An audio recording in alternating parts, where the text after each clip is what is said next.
Sheyira na Ntwari bashaka pare na marene, naho Mahoro agirwa inama yo gupimisha inda. Byaba byifashe bite? Ntucikwe. Yemwe mwese abinjira muje kwipimisha nimukomeze mutambuke mwicare. Murakoze cyane. Mukeye Ndakumva. Komeza utwibwirire rwose abakererewe bidusubiza inyuma. Ibyabacitse bazabyumva ubutaha. Wa mugani reka dukomeze. Ejo n'ejo bundi hari abazaba babyaye. Ni muri urwo rwego rero turi kuganira kuri gahunda yo guteganya imbyaro. Abaje none aha n'ubwa mbere mubyumvise. Nkuko nabibasobanuriraga rero, umuryango w'abibumbye wita ku buzima usobanura ko guteganya imbyaro ari ubushobozi bw'abantu ku giti cyabo cyangwa se abashakanye mu guhitamo ku bushake bwabo umubare w'abana bifuza kubyara n'igihe bifuza kubabyarira. Ubwo umuntu yabigenza ate kugira ngo abashe kubyara umubare w'abana yifuza n'igihe yifuza kubabyarira koko? Nuko di urakoze kubaza icyo kibazo. Ubundi rero iyo ushaka guteganya imbyaro hari inzira ebyiri abashakanye bakwifashisha. Hari inzira y'imiti n'ibikoresho, hakaba n'inzira y'uburyo bwa kamere bwo guteganya imbyaro. Ubwo rero amahitamo aba ari ayabo. None se Mukeye, Ndakumva. ngewe rero mfite ikibazo. Mbaza rwose. Hari abagore b'inshuti zanjye tujya tuganira bakambwira ko bakoresha uburyo bwa kamere. Ubwo si ibyo ngibyo byo noneho ni ibiki? Mugenzi wacu arakoze kubaza ikibazo cyiza. Uburyo bwa kamere bwo guteganya imbyaro ni uburyo bushingira ku kumenya igihe cy'uburumbuke n'ibihe bitari by'uburumbuke biboneka mu kwezi k'umugore. Bukanashingira kandi ku kwifata mu gihe cy'uburumbuke mu gihe abashakanye batifuza gusama. Murumva? None se Mukeye, Yego. uburyo bwa kamere ni ubuhe? Muri ubwo buryo bwa kamere bwo guteganya imbyaro harimo uburyo bw'iminsi idahinduka abenshi bita uburyo bw'urunigi rw'ukwezi k'umugore. Hakabamo uburyo bugenzura ubushyuhe fatizo bw'umubiri w'umugore, hakabamo uburyo bugenzura imimerere y'inkondo y'umura, hakabamo uburyo bw'iminsi ibiri, Ntabwo se ka? uburyo bugenzura ururenda, hakabamo uburyo buvanga ikimenyetso cy'ubushyuhe n'ibindi bimenyetso, uburyo bwo konsa bita ubwa mama ndetse n'uburyo bwo kubara. Murumva? Buriya rero iyo abashakanye batekereje kongera gusama byibura nyuma y'imyaka 2 umwana avutse, ari ugiye gukurikizwa, ari ugiye gusamwa, bose bagira igihe cyo kwitabwaho. Bagakura neza bose. Ikindi kandi n'umubyeyi aba yarabonye umwanya wo kuruhuka. Bityo n'abashakanye bakabona umwanya wo gukorera umuryango. Bose birumvikana. Mukeye, Ndakumva. ngewe n'umutware wanjye rwose nitumara kwipimisha turagusanga mu biro tugira ibyo tukwibariza da. Nta kibazo rwose ndahari. Ibiro byanjye biri hariya handitseho ko dufasha abashakanye guteganya imbyaro mu buryo bwa kamere. Aha turahareba rwose. Ikindi kandi ushobora kuba udatuye hafi y'ikigo nderabuzima cyacu ariko utuye hafi ya paruwasi gatulika. Naho iyo serivisi mwayihasanga. Muga urakoze cyane ku mwanya wampaye. Urakoze rwose. Reka rero nkomereza akazi kanjye no ku babyeyi baje gukingiza abana. Nta kibazo. Wari ugezweho n'iyinjire. Yewe nimwigirira n'injire rwose. Mwaramutse muga. Mwaramutse neza. Icara kuri iyo ntebe. Murakoze. Ko winjiye wenyine se umugabo wawe ari hemaho? Umugabo wanjye se? Yewe nimwakire iki gipapuro nicyo cyamusembuye. Mpereza ndebe.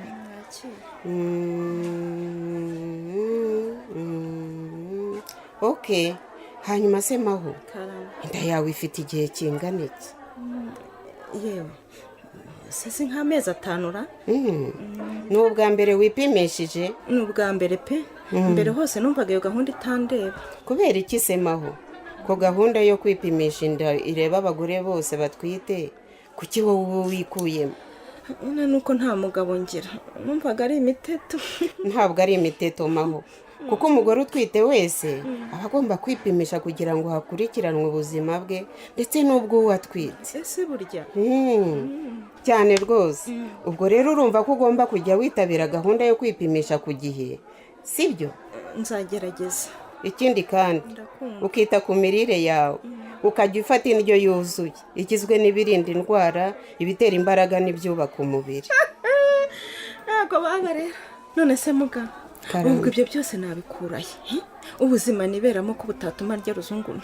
ntabwo ibyo ari uruzungu, ahubwo ni ubuzima maho. wowe na se w'umwana mugomba gufatanya kugira ngo musigasire ubuzima bw'uwo utwite ndetse nawe ubwawe. hanyuma kandi mu byo ukora byose ntiwibagirwe kurara mu nzitiramubu iteye umuti kugira ngo bikurinde kurwara malariya, dore ko iyo igeze ku bagore batwite n'abana bato isi itanzitse. inzitiramubu yo numvaga nyifata ku mujyanama w'ubuzima wacu ntashye. oya ntacyo, na hano twayiguha ukayitahana. nyine iyo mirire ni inteye ikibazo kugeza ubu. maho ugomba gukora uko ushoboye ugakurikiza amabwiriza yose uhawe, kuko ikibazo cyose umwana utwite yagira nawe cyakugeraho. amaye nka data nanjye byangeraho. reka ngerageze da, ntitugiye gutakaza ubuzima turi babiri. isoko ngaho tambuka muri ako kumba ngo ufate ibipimo.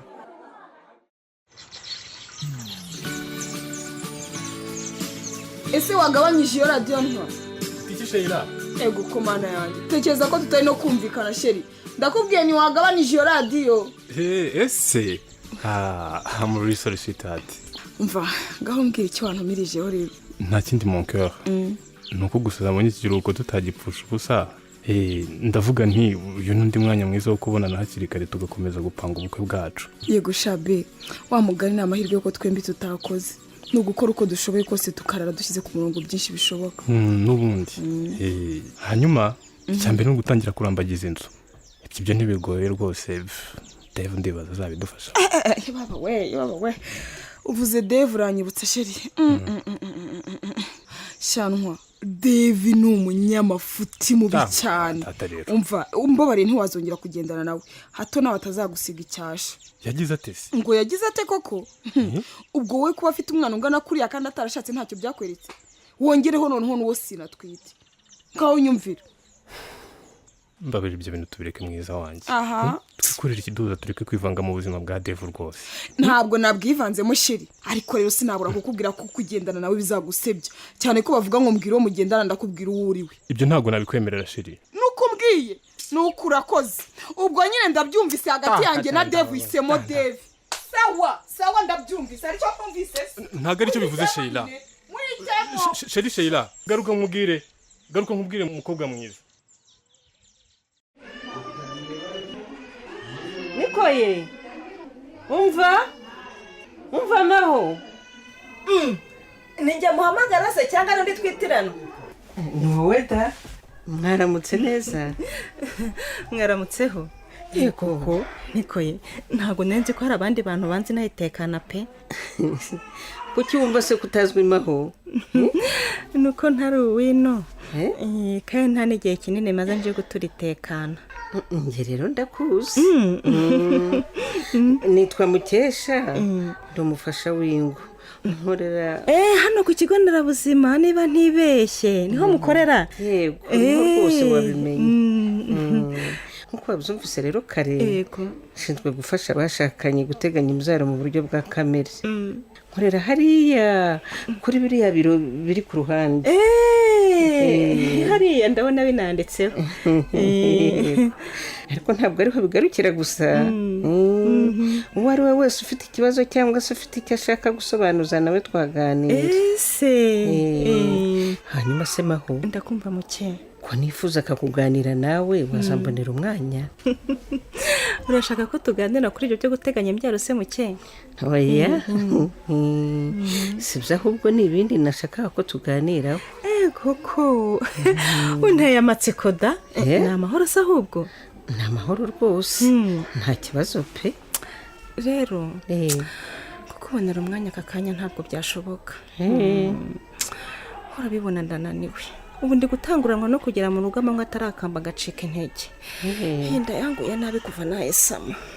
yo ntacyo none bitahire ariko uzanshakira umwanya tuganire byihariye nyabo ntubifate minenembwe humura rwose nzagerageza mukenya ejo nzizindura ubwo nawe nizere ko ibyo nshakira bitazatinda ku buryo naza mu gitondo nkanataha igitondo kigihehereye.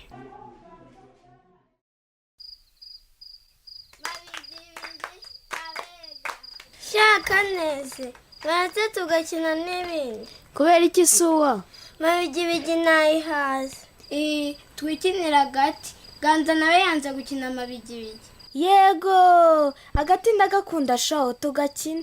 Nanjye ndagakunda maze ndabana na Kanezero, Ganza nawe uwayo namwe mu bana. Uwayo se katazi kwiruka. Nimudutsinda turagurana Ganza. Reka nzana agati. Twatangiye rero. Iruka cyane Keza. Iruka cyane atakagukozaho. Iruka cyane. Ganza! Irukanye Keza ntagusige. Akira Kaneze. Irukanye. Iruka nibagufate. Ntagusige. Iwe uwayo Kanezero nagukoza hagati. Shaka neze wakirukanse gahoro kuwayo ari umwana atazi kwiruka. Nakamukojejeho. Turabatsinze! Mwanze kurungendera garasha muri abana bawe. Nuriruwa ntituri gukina se. Ni kwemwe ba murajya ari hano? Yego turi gukina. Mugere va mutahe dore gurisha. Umva neza? Yego. Ngaho ni mugende. Ngaho da. Niko urakora icyo hoyere. Niko wihishe. Reka Kindigi nta muntu nisha ahubwo nuko narangariye bari abantu ko bakina. Reka se data we. Niko ndimo ndabuhura ngo batahe burije. Yewe kumbe ibyo bakora byakunyuze. Yo natwawe n'impamo. Barava ku gakino kamwe bajya ku kandi. Ariko herero urakabyaye. Niko n'ubwa mbere se ubonye abana bakina. Niko hari umunsi baba batisaranga hamumbuga. Yewe Kindigi ikinshimishije se uko bakina. Ni igike? Ahubwo nukuntu Kanezero noneho yagarutse ubumuntu. Ngaho nawe reba ibyishimo afite n'impamo. Akora byo. Noneho hari gukina n'abandi bana neza atabashihura. Ubundi yakinaga mu kanya gato akaba yicaye ku ruhande arigunze. Cyane byo rwose. Ubundi hagira ukina n'aba akaba mu kindi w'ikintu. Rwose pe. Nangiye kugira icyizere ko azashyira akibagirwa ibyo kavutse yamukoreye. Reka turebe ko biriya byishimo atabitewe nuko ari abana bo kuhakabera bamusuye. Imana mfashe se akabigumana. Byibura agaruye ibyishimo byatuma yigarura n'icyizere bityo n'imyigire ye igasubira ku murongo yahozeho. Nabyo da. Hanyuma se herero. Ndakumva. Abana b'abandi barataha ijoro. Wabwiye bakagenda butarahumana. Ngaho da kidobye mu rukundo rwa Ntwari na Sheyira. Bizarangira gute? Ntuzacikwe.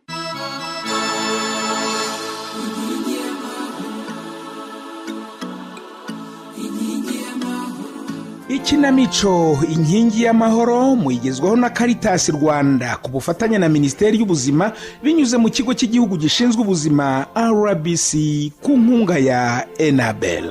Itambuka kuri Radio Rwanda kuwa kabiri isa 12:15 z'umugoroba, kuwa gatatu isa 2:15 z'ijoro no kuwa kane isa 12:15 z'umugoroba. Kubacikanywe ibi bice byose byatambutse mu cyumweru byongera kunyuzwaho kuwa gatanu isa 2:15 z'ijoro no kuwa gatandatu isa 8:00 z'amanywa. Mwayikurikirana kandi ku rubuga rwacu rwa YouTube wanditsemo Ikinamico Inkingi y'amahoro. Inkingi y'amahoro. Bakunze b'ikinamico Inkingi y'amahoro. Hari icyifuzo, ikibazo cyangwa se indi nyunganizi wifuza kutugezaho, watwandikira cyangwa se ukaduhamagara kuri 079 81 13 120 cyangwa se 0788 43 52 06. Bitihise ukatwandikira kuri email. Adrese ni inkingi-y'amahoro2023@gmail.com. Inkingi y'amahoro.